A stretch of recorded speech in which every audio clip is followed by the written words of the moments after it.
আজকের আলাপের বিষয় হইতে পারে যে বিএনপির রাজনীতির মূল সংকটটা কোথায়। এটা আলাপ করাটা জরুরি হয়ে পড়ছে, কারণ অনেকে মনে করতেছেন যে বিএনপির সাথে কেন আমাদের দূরত্বটা বাড়ছে। আমরা অনেকেই যারা বিএনপির সাথে হাসিনা হটাও আন্দোলন করছি, তাদের সাথে বিএনপির একটা দৃশ্যমান দূরত্ব তো তৈরি হয়েছে। তার সঙ্গত কারণও আছে।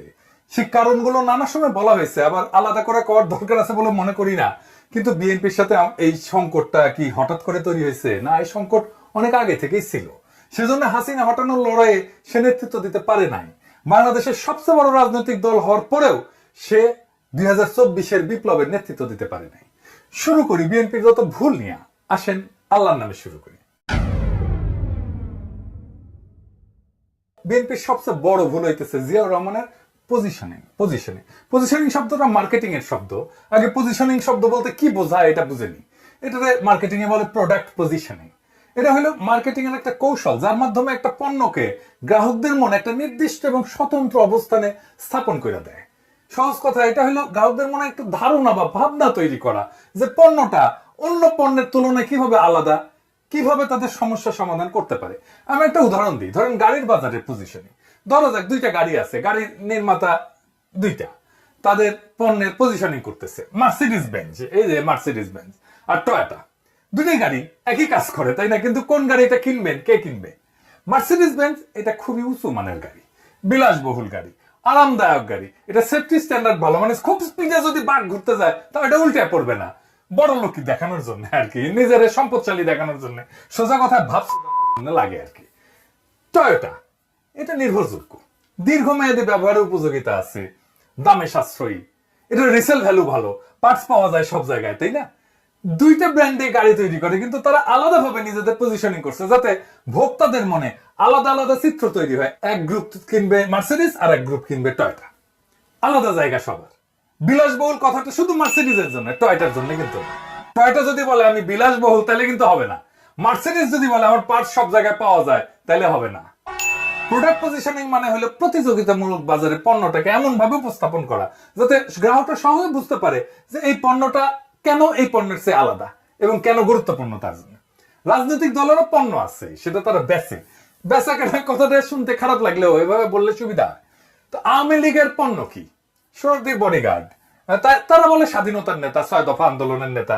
আমরা অপছন্দ করলেও স্বাধীনতার অবিসংবাদিত নেতা হইতেছে সর্দি বডিগার্ড, মানে শেখ মুজিব। মুজিব পাকিস্তান আন্দোলনও করছিল, কিন্তু এটা আওয়ামী লীগ কিন্তু বলে না। জিয়ার পজিশনিং করছে কোথায়? বিএনপি। জিয়ার পজিশনিং করছে স্বাধীনতার ঘোষক, জেড ফোর্সের নায়ক। স্বাধীনতা কি জিয়া 1 নাম্বার ক্যারেক্টার স্বাধীনতা যুদ্ধে, মুক্তিযুদ্ধে? সে কি অবিসংবাদিত নেতা? আমি যাই বলি না কেন, এই স্বাধীনতার মাঠে কখনোই জিয়া মুজিবকে ছাড়াই যেতে পারবে না, তার ইমেজকে। পাকিস্তান আন্দোলনে মুজিব জিন্নাকে ছাড়াই যেতে পারবে না। তাহলে জিয়াকে কোথায় পজিশন করতে হইতো? জিয়া 7ই নভেম্বরের বিপ্লবের অবিসংবাদিত নেতা। 7ই নভেম্বর তো বিপ্লব হয়েছিল, সেই বিপ্লবের বিপ্লবীরা প্রফেসর ইউনূসের মতো জিয়াকে নেতার মুকুট পড়াইছিল। জিয়া নেতা হইতে চায় নাই, কিন্তু পরিস্থিতির প্রয়োজনে নেতৃত্ব গ্রহণ করছেন।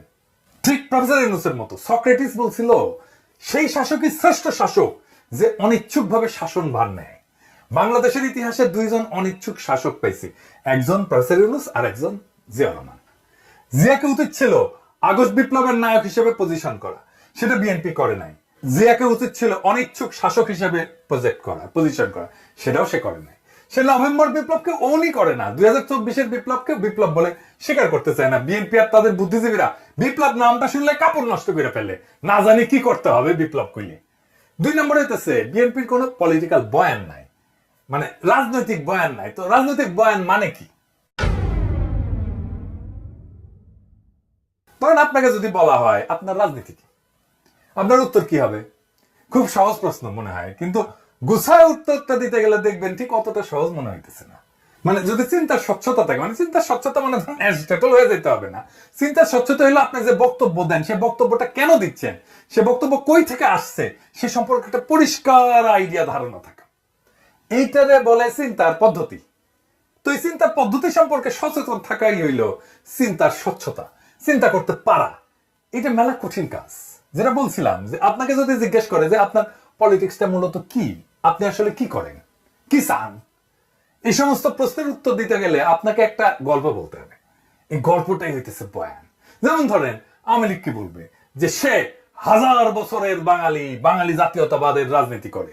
আপনার এই দাবির পক্ষে একটা গল্প বলতে হবে আওয়ামী লীগকে। সেই গল্পটা হইতেছে সোনার বাংলার গল্প। সে সোনার বাংলায় ফিরে যেতে চায়। সে বলবে মুক্তিযুদ্ধের কথা। সোনার বাংলায় ফেরার পথে একটা মাইলস্টোন মুক্তিযুদ্ধ।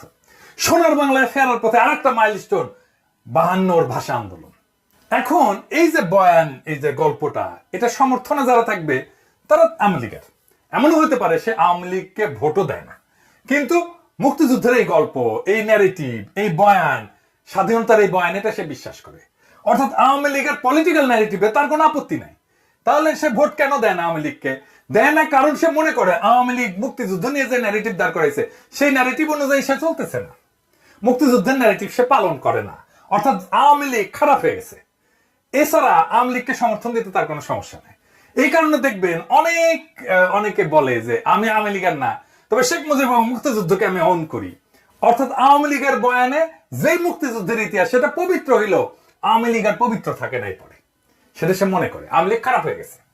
এর উদাহরণ দিই কয়েকটা, বুঝবেন আমি কাদেরকে বুঝাই। সিরাজুল ইসলাম চৌধুরী, আনু মোহাম্মদ, সিপিবি, বিএনপির ফজলুর রহমান, এমনকি মির্জা ফখরুল ইসলাম, এমনকি বিএনপির এখন সবগুলো নেতাই মোটামুটি আওয়ামী বয়ানে বিশ্বাস করে। তারা মুক্তিযুদ্ধে বিশ্বাস করে, তারা স্বাধীনতার যুদ্ধে বিশ্বাস করে, এবং আওয়ামী লীগ যেভাবে বলে 72-এর সংবিধান সেটাতেই বিশ্বাস করে। কিন্তু আওয়ামী লীগ করে না। সে বলে, সে মনে করে যে মুক্তিযুদ্ধের যে ন্যারেটিভ এইটার মধ্যে আসলে এটা আওয়ামী লীগ এটা নষ্ট করে ফেলছে। তো এই গ্রুপটা, এই যে চেতনা মারানিদের গ্রুপটা, আর একটা ডাইমেনশন আছে যে কারণে মুক্তিযুদ্ধকে তারা ওন করে, নিজের বলে মনে করে। সেটা কি? সেটা হইতেছে ধর্মনিরপেক্ষতা, অসাম্প্রদায়িকতা, প্রগতিশীলতা। আপনি দেখবেন বিএনপির নেতাগুলো এই কথাগুলোই বলে। এই 3টা শব্দ এটা ব্যবহার করে যে কথাটা আসলে বলতে চায় সেটা কি, সেটা বলা সম্ভব না তাদের পক্ষে, সেজন্য এরকম শব্দগুলো বলে। এই শব্দগুলো হইতেছে ইসলাম বিদ্বেষ, মুসলমান বিদ্বেষ। মুক্তিযুদ্ধের যে বয়ান আমরা দেখি সেটা আসলে কাদের লেখা? কারা ঠিক করে দিছে যে মুক্তিযুদ্ধ বলতে এইটা বুঝতে হবে, এই জিনিসটা বুঝতে হবে? কে? মুক্তিযুদ্ধের ইতিহাস লিখছে ধর্মনিরপেক্ষতাবাদী প্রগতিশীলরা। তো প্রগতিশীলতা আর এই ধর্মনিরপেক্ষতার উৎস কোথায়? আমাদের দেশে। আসেন এটা একটু বুঝে দেখি। বাংলাদেশ রাষ্ট্র গঠনের 3টা পর্যায় আছে সুনির্দিষ্ট।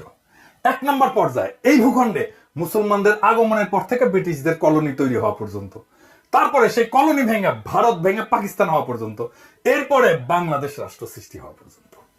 এই ভূখণ্ডে হিন্দুদের কাছে মুসলমানদের আগমন কি, মানে ভারতবর্ষে কি মনে করে? এটা বহিঃশত্রুর আক্রমণ, তারা বাইরে থেকে আসছে। অন্য 8-10টা এই যে উপনিবেশ যারা করে, কলোনি যারা বানায়, তাদের মতো মুসলমানরা কলোনি গাড়ছিল এই ভূখণ্ডে, যেমন ব্রিটিশরা করছে। তো এটাই হইতেছে হিন্দুত্ববাদের গোড়ার কথা, যে মুসলমানরা বহিরাগত, বাইরে থেকে আসছে। অথচ মুসলমানরা যে ব্রিটিশ বা ইউরোপিয়ানদের মতো কলোনি গড়ে নাই, বরং নিজেরাই ভূখণ্ডে আইসা তাদের মতো করে এই ভূখণ্ডের লোকই হয়ে গেছে। এই ভূখণ্ডকে নিজের ভূখণ্ড করে নিছে, এখানে সংসার করছে, বিয়ে শাদী করছে, এখানে মারাও গেছে, এখানে মানুষ হয়ে গেছে, সম্পদ পাচার করে নাই সে যেখান থেকে আসছে। সেইটা কিন্তু এই হিন্দুত্ববাদীদের বয়ানে পাওয়া যায়। বখতিয়ার খলজি তো আসছে আফগানিস্তান থেকে, সে কি আফগানিস্তানে নিয়ে গেছে তার সম্পদ? না। তাহলে কথা দাঁড়াইলো এই যে মোদির মতো হিন্দুত্ববাদীদের কাছে মুসলমানরা হলে এই উপমহাদেশে কলোনি করতে আসছে। এই কলোনাইজারদের কাছ থেকে বাঁচার একমাত্র উপায় হলো হিন্দুদের রাষ্ট্র গঠন করা। এটা বঙ্কিমচন্দ্রের রচনা পড়লেই বুঝবেন, শরৎচন্দ্রের রচনা পড়লেই বুঝবেন, দেখবেন যে কেন কিভাবে হিন্দুদের রাষ্ট্র গঠন করতে হবে। এই বয়ান দাঁড় করানোর জন্য বঙ্কিম সারা জীবন কাজ করে গেছে। তাহলে বিষয়টা দাঁড়াইলো যে ভারত বা হিন্দুত্ববাদ এমন বয়ানই দাঁড় করাবে বা এমন বয়ানকে সমর্থন করবে যেটা হিন্দুত্ববাদের স্বার্থকে মুসলমান জনগণের স্বার্থের উপরে দাঁড় করাবে। আচ্ছা, এবার আসেন দেখি, আপনি যদি আমাদের এই দিককার পূর্ববঙ্গের বা বাংলাদেশের রাজনৈতিক ইতিহাস দেখেন, এখানে মূল দ্বন্দ্বটা আসলে কিসের ছিল? এই ভূখণ্ডের জনগোষ্ঠীর লড়াইটা কি নিয়েছিল? আসেন সেটা একটু বুঝে দেখি, তাহলে আমরা বুঝতে পারবো যে আসলে আমরা কোথায় যাইতেছি এবং কোথায় থেকে কোথায় আসলাম। দ্বন্দ্বটা মূলত জমি নিয়ে। জমি নিয়ে কেন? কারণ জমি কৃষিভিত্তিক সমাজের জীবিকা। মূলত পৃথিবীর অধিকাংশ দ্বন্দ্বই তার সম্পদ নিয়ে। আমাদের কৃষিভিত্তিক সমাজের সম্পদ তো জমি, তাই দ্বন্দ্বটা জমি নিয়ে হওয়ার কথা। মুঘল আমল আর ব্রিটিশ আমলে যে ভূমি ব্যবস্থাপনা ছিল, এই দুইটার মধ্যে মৌলিক তফাৎ ছিল, মানে মোগল আমলের থেকে ব্রিটিশ আমলে। মোগলদের বিশেষ করে আকবরের আমলে জমির মালিকানা ছিল সম্রাটের। খাজনার বিনিময়ে কৃষক জমির সকল অধিকার ভোগ করত। জমিদারের কাজ ছিল মূলত প্রশাসনিক, খাজনাটার মালিক ছিল না সে। খাজনাও ফসলের উৎপাদনের উপরে নির্ভর করত। কোনো বছর ফসল যদি ভালো হইতো খাজনা বাড়তো, উৎপাদন কম হইলে খাজনা কমে যেত। বাংলা অঞ্চলে ব্রিটিশরা চিরস্থায়ী বন্দোবস্ত চালু করার পরে এই ব্যবস্থার আমূল পরিবর্তন আসে। শুরু হয় আমাদের দুঃখ। কেমন সেটা? জমিদার হয়ে যায় ভূমির মালিক, আর কৃষক হয় খাজনা দেওয়ার মেশিন। ফসল ভালো হয়েছে কি খারাপ হয়েছে সেটা না, নির্দিষ্ট পরিমাণে খাজনা কৃষককে দিতে বাধ্য থাকতে হবে, একই পরিমাণে খাজনা। ফসল খারাপ হইলেও দিতে হবে, ভালো হইলে তো দিতে হবেই। মোগল এবং ব্রিটিশ আমলে জমিদারদের পার্সেন্টেজ করেন, তাহলে দেখবেন যে মোগল আমলে আনুমানিক 60 থেকে 70% জমিদার ছিল হিন্দু, বাকিটা মুসলমান এবং অন্যান্য ধর্মের। ব্রিটিশ আমলে এই সংখ্যাটা বাইরে হিন্দু জমিদারদের ক্ষেত্রে দাঁড়ায় 70 থেকে 80% হিন্দু জমিদার, মুসলমান এবং অন্যান্য ধর্মের জমিদারদের সংখ্যা দাঁড়ায় 20 থেকে 30%। অর্থাৎ মুসলমানরা মূলত বহিঃশত্রু, এই ধারণা থেকেই হিন্দু এলিটরা সবসময় ক্ষমতার কেন্দ্রে তাদের অবস্থানটা নিশ্চিত করছিল। ফলে ব্রিটিশদের আমলে আমাদের বাংলা অঞ্চলে হিন্দু জমিদারদের বর্ধিত ক্ষমতা পরিণত হয় মূলত রাজনৈতিক প্রভাব খাটায়, হিন্দু প্রভাব বজায় রাখায়। আর এই চিরস্থায়ী বন্দোবস্তের জমিদারি প্রথায় হইয়া দাঁড়ায় বাংলায় ফিরে পাওয়া সেই ক্ষমতা যা হিন্দু রাষ্ট্রে সে পাইতে চাইছিল, বা মুসলমানদের আগমনের আগে যে ক্ষমতাটা হিন্দুদের ছিল।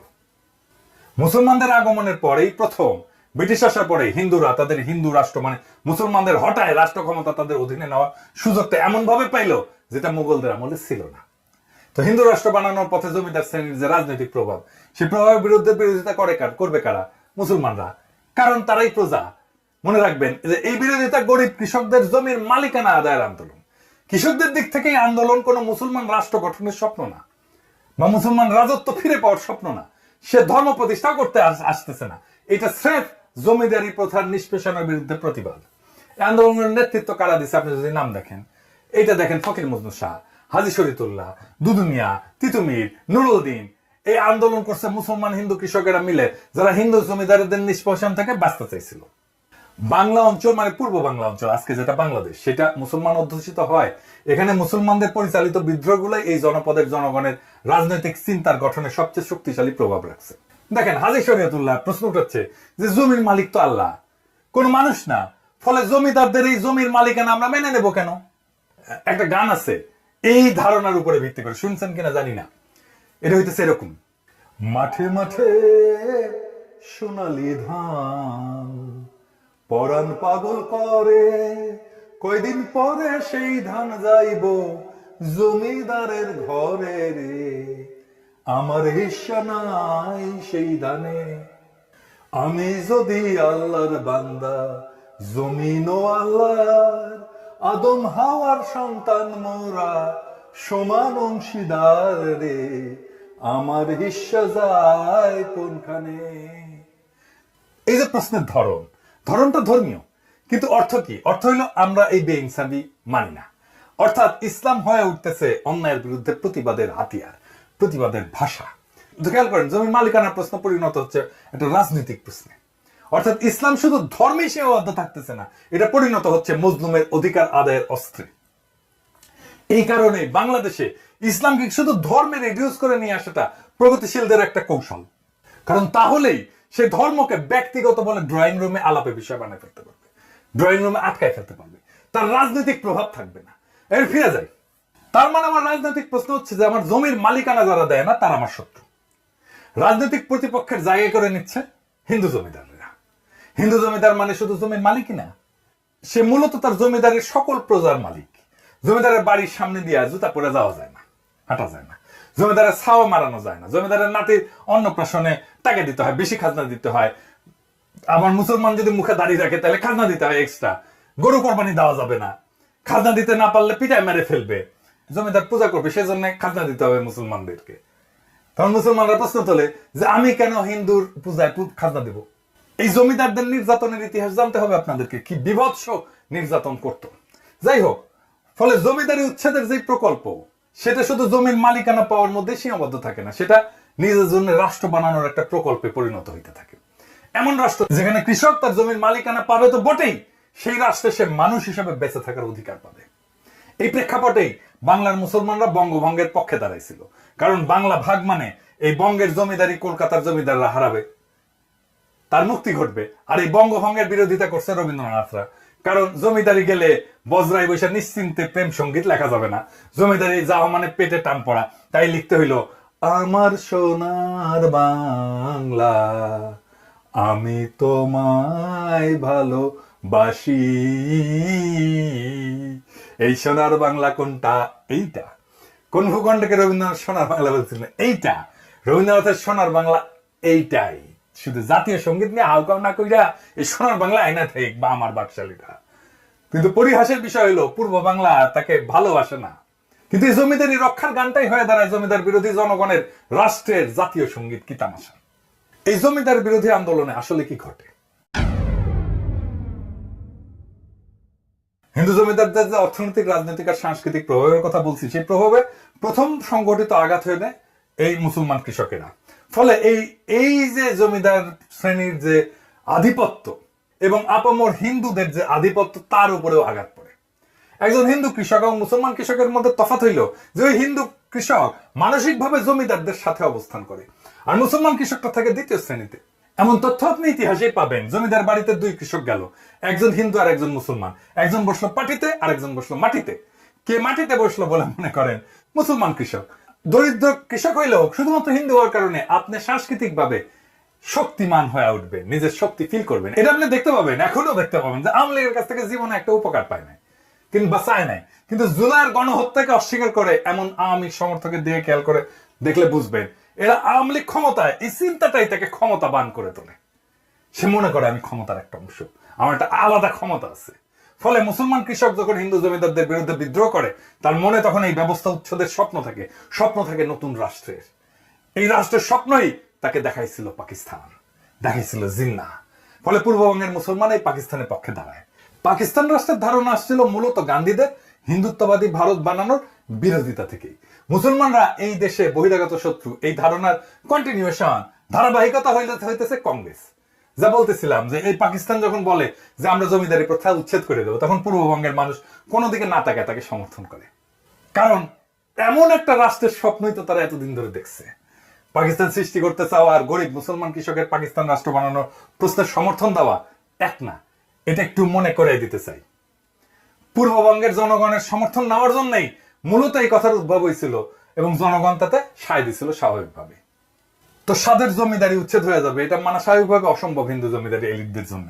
হিন্দুত্ববাদী রাষ্ট্র প্রকল্পের জন্য এটা সবচেয়ে বড় শত্রু। কিন্তু বাস্তবতা হইল পাকিস্তান তৈরি হয় এবং স্বাদের জমিদারি জয় বাংলা হয়ে যায়। অর্থনৈতিক প্রতিপত্তি যদি চলে যায় হিন্দু জমিদারদের, তাহলে বাকি থাকে কি? হিন্দু জমিদারদের হাতে তখন একটা মাত্র অস্ত্র থাকে, সেটা হইল সাংস্কৃতিক আধিপত্য, বয়ানের আধিপত্য। শুধুমাত্র তাহলেই পাকিস্তানকে ভাঙা যাবে। পাকিস্তান রাষ্ট্রে বহু সমস্যার কারণে পাকিস্তানকে সবচেয়ে বেশি সমর্থন করা বাঙালি মুসলমান কৃষকের স্বপ্নভঙ্গ হয় কিছুদিনের মধ্যেই। কেন হয়, কখন হয়, একটু বুঝে দেখি। প্রথম হয় ভাষা আন্দোলনে 52-তে। ভাষা আন্দোলন কিন্তু কোনো মাতৃভাষার আন্দোলন ছিল না, শুনলে খারাপ লাগবে, কিন্তু আসলে কেন ভাষা আন্দোলনটা হইল? এইটা ছিল গরিব কৃষকের ছেলের চাকরি পাওয়ার আন্দোলন। জমিদারি প্রথার শিকল থেকে রক্ত দিয়ে বেড়ে আসে কৃষক যখন শোনে রাষ্ট্রের ভাষা হবে উর্দু, অর্থাৎ সে বাংলায় কথা বলার ছেলে আর সে চাকরি পাবে না, সে বিদ্রোহ করে বসে। 52 ভাষা আন্দোলন এই দেশের মেহনতি মানুষকে চেনার একটা বিশাল সুযোগ। পাকিস্তান আন্দোলন করে পাকিস্তান বানানো বাঙালি মাত্র 5 বছরের মাথায় রাষ্ট্রের বিরুদ্ধে বিদ্রোহ করে বসে। ফলে এদেশের জনগণ যে নিজের স্বার্থ বুঝে এবং বুঝে নিতে চায়, অন্তত তাকে বেশি দিন মুখে চুষনি দিয়ে চুপ করে রাখা যায় না, সেটা এই ঘটনায় বোঝা যায়। আমি এই জন্যই বলতাম, বারে বারে বলতাম, হাসিনার শাসন টিকবে না, কোথাও কোনো প্রতিরোধ নাই। আমি তখনও বলছি টিকবে না, আপনারা অবিশ্বাস করছেন অনেকেই, বলেন আমি বাড়ায় বাড়ায় বলি, আমি সকাল সন্ধ্যা হাসিনাকে ফেলাই দিই। এটাই আমাদের শক্তি। অনেকে আবার বলে যে আবার ফ্যাসিবাদ আসবে, আসতে পারে, টিকবে না। অনেকে বলে ভারতীয় আধিপত্যবাদ আসবে, আসতে পারে, টিকবে না। অনেকে বলে বিএনপি আওয়ামী লীগের শাসনের মতোই শাসন চালাবে, চালাইতে পারে, টিকবে না। বাংলাদেশের মাটিতে বাতাসে এমন কিছু একটা আছে, এটা মাথা নোয়ানোর না। এটা আমি আপনি না থাকি, বাংলাদেশ আবার জায়গা উঠবে, বাংলাদেশ আবার প্রতিরোধ করবে। যা বলছিলাম যে হিন্দু জমিদারদের শ্রেণীর যে সাংস্কৃতিক বয়ান, এই আধিপত্য, এই আধিপত্য তৈরি করে কে? আধিপত্যই তৈরি করে প্রগতিশীলতা, অসাম্প্রদায়িকতা এবং ধর্মনিরপেক্ষতার নামে। কারা করে? প্রথম আলো, টেলিস্টার, সিপিবি, ছায়ানট, ওডিসি, এদের মাধ্যমে। যে কথাটা বলার জন্য এই তিনটা শব্দ ব্যবহার করে সেটা কি ইসলাম বিদ্বেষ, মুসলমান বিদ্বেষ। কারণ কি? তার কারণে এই মুসলমান তার শখের জমিদারি, তার হিন্দুত্ববাদী ভারত ভেঙে দিছে। ফলে তাদের গায়ের ধরে না পারি চিন্তার ক্ষমতা আমাদের নিচেই রাখবো। প্রমাণ দিই আপনাকে। যদি জিজ্ঞেস করা হয় একজন অসাম্প্রদায়িক প্রগতিশীল লোক বললে আপনার মাথায় কেমন চিত্র ভেসে ওঠে, আমি উত্তরটা দেব না। তবে শুধু এটুকু বলবো যে আপনার মাথায় কোনো দাড়ি টুপিওয়ালা লোককে, মুসলমানকে অসাম্প্রদায়িক প্রগতিশীল বলে মনে হবে না। মুক্তিযুদ্ধের পর থেকে আমাদের রাষ্ট্রের রাজনৈতিক বয়ান যেটা আধিপত্য করতেছে, সেই বয়ানে কি দাড়ি টুপি পরা কাউকে স্থান দেওয়া যায়? ভেবে দেখেন। আমাদের প্রধান বয়ানে দাড়ি টুপি পরা সবাই হলো পাকিস্তানি, এবং জাফর ইকবালদের মতো সবাইকে পাকিস্তান পাঠিয়ে দিতে হবে। যে দাড়ি টুপি আর লুঙ্গির মুসলমানরা বাংলাদেশ রাষ্ট্র বানাইলো, তারাই এখন এই দেশের শত্রু, আর মালিক হইলো কলকাতার সোনাগাছির খাটের যোদ্ধারা। এই দেশের অসাম্প্রদায়িকতা হইলো পয়লা বৈশাখের রমনায় সিঁদুর ধুতি, হাতে শাখা পইরা মুসলমানদের ছেলে মেয়েদের নৃত্য করা, আর দাড়ি টুপি বোরখার আদম হইলো দেশকে জঙ্গি বানাইতে চাও চরমপন্থী ইসলামিস্ট। এই তো প্রগতিশীলদের বয়ানে মুক্তিযুদ্ধ, তাই না? যে গরিব মুসলমান কৃষক জমির মালিকানা আর অধিকারের রাষ্ট্র বানাইতে বহু সংগ্রামে শেষে এই বাংলাদেশ বানাইলো, সেই বাংলাদেশে তারা হয়ে গেল দেশ বিরোধী। খুব মজার ব্যাপার না? আর এই বয়ানের কারিগর কারা? এই বয়ানের কারিগর হইতেছে সেই প্রগতিশীল সাম্প্রদায়িক ধর্ম নিরপেক্ষ ভাইয়েরা আর বোনেরা। এই বয়ানই তো হিন্দু জমিদারদের কালচারাল ন্যারেটিভের আধিপত্যের বয়ান, যে বয়ান এসে থিত হয়েছে আওয়ামী লীগের হাতে। ফলে আওয়ামী লীগ হয়ে উঠছে ভারতের একমাত্র বর্ষার স্থল। বিএনপির রাজনৈতিক দেউলিয়াত্বের কথা উঠতে যে এত বড় ইতিহাস আনতে হইলো, ক্ষমা করবেন, এবার বিএনপির আলাপে ঢুকবো। জেনারেল জিয়া হইলেন এই দেশের ইতিহাসের দ্বিতীয় প্রধান রাজনৈতিক ব্যক্তি, যিনি ভারতের সৃষ্ট বাংলাদেশে অনুষ্ঠিত এই বয়ানের বিরুদ্ধে দাঁড়ায় পড়ছিলেন দ্বিতীয় ব্যক্তি হিসেবে। প্রথম ব্যক্তি কে ছিলেন? মৌলানা ভাসানী। অর্থাৎ মুক্তিযুদ্ধ তথা বাংলাদেশের পলিটিক্যাল ডমিনেন্ট বয়ানকে ভেঙে নতুন বয়ান দাঁড় করাইছিলেন জিয়াউর রহমান।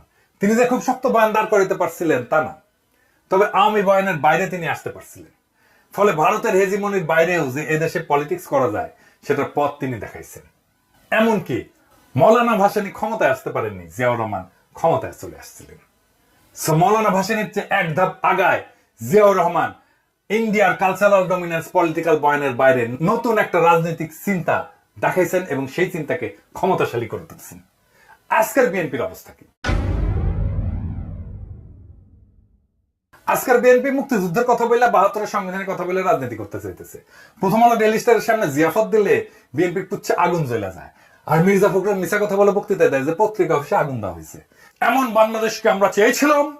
বাংলাদেশ রাষ্ট্রের সাথে সবচেয়ে বড় গাদ্দারি এখন বিএনপি শুরু করছে। বিএনপি যদি মুক্তিযুদ্ধের আওয়ামী বয়ানি ফেরি করে, তাহলে আলাদা করে পার্টি করার প্রয়োজনীয়তা কিসের? আওয়ামী লীগ করলেই তো পারে। তো মুক্তিযুদ্ধের বয়ান দিয়ে যে ফ্যাসিজম আওয়ামী লীগ চালু করছিল, সে একই কাজ তো বিএনপি চালু করলো। তাহলে বিএনপির নিজের রাজনীতি কোনটা? উত্তর হইল যে বিএনপির কোনো রাজনীতি নাই। আওয়ামী লীগ তার বয়ান দিয়ে ফ্যাসিজম করছিল, কারণ সেটা করার জন্য যে জিনিসগুলো দরকার, যে ন্যারেটিভ দরকার, সেটা তার ছিল। বিএনপির ফ্যাসিজম করতে পারবে না, কারণ ফ্যাসিস্ট হওয়ার জন্য যে ন্যারেটিভ দরকার সেটা তার নাই। বড় জোর চাঁদাবাজ হইতে পারবে, টেন্ডারবাজি করতে পারবে, ঘুষ খাইতে পারবে, টেম্পু স্ট্যান্ড দখল করতে পারবে, আওয়ামী লীগের চাইতে কুৎসিত ভাবে গালি দিতে পারবে, কিন্তু রাজনীতি করতে পারবে না। ফলাফল হয়েছে যে বিএনপি রাষ্ট্র ক্ষমতায় যাওয়ার সবচেয়ে বড় স্টেক হোল্ডার যে দল, সেটা অলরেডি সবার কাছে একটা তামাশায় পরিণত হয়েছে। তাদেরকে এখন টেম্পু স্ট্যান্ডের চাঁদাবাজ বলা হয়। দেখেন, তারা দ্রুত নির্বাচন চায়, আগাম নির্বাচন চায়, সেটাও তামাশার বিষয় হয়ে গেছে। সে আগাম নির্বাচনের পক্ষে সে একটা ভালো ন্যারেটিভও দাঁড় করাইতে পারেনি। আল বদর থেকে বানানো আল বটর গালিটাই বিএনপির রাজনৈতিক দেউলিয়াত্বের সবচেয়ে বড় প্রমাণ। ভাষা ধার করতে হয় আওয়ামী লীগের কাছ থেকে। আওয়ামী লীগের বানানো মুক্তিযুদ্ধের বয়ানের বাইরে কোনো পলিটিক্যাল বয়ান বানানোর বড় বিএনপির নাই। জিয়াকে ওই মুক্তিযুদ্ধের বাইরে কল্পনা করতে পারে না। আওয়ামী লীগের শত্রু বানানো দেখে আওয়ামী লীগের শত্রু জামাতকেই তার শত্রু বানাইতে হয়। আওয়ামী লীগ যেহেতু বানাইছে, তাকেও বানাইতে হবে। সেজন্য সে আসলে দেখেন, সে আওয়ামী লীগ বয়ানের ভিতরেই আছে, আওয়ামী লীগের ন্যারেটিভের ভিতরেই আছে। আওয়ামী লীগের যে গালিটা দিত, বিএনপি একই গালি দিচ্ছে রাজাকার বইলা। যারা আওয়ামী লীগের শত্রু ছিল, তারা এখন বিএনপি শত্রু হয়ে গেছে। সিপি গ্যাং এর মতো তারা ঝাঁপায় পড়তেছে আমাদের ফেসবুক পোস্টে। আওয়ামী লীগ আমারে বলতো আমি তারেক রহমানের টাকা খাই, বিএনপি এখন বলে আমি জামাতের টাকা খাই। চিন্তায় এতটাই গর্দভ, সেই আওয়ামী লীগের বয়ান, আওয়ামী লীগের ভাষা, আওয়ামী লীগের ন্যারেটিভ দাঁড় কইরা সে আমাদেরকে ফাইট করতে হয়।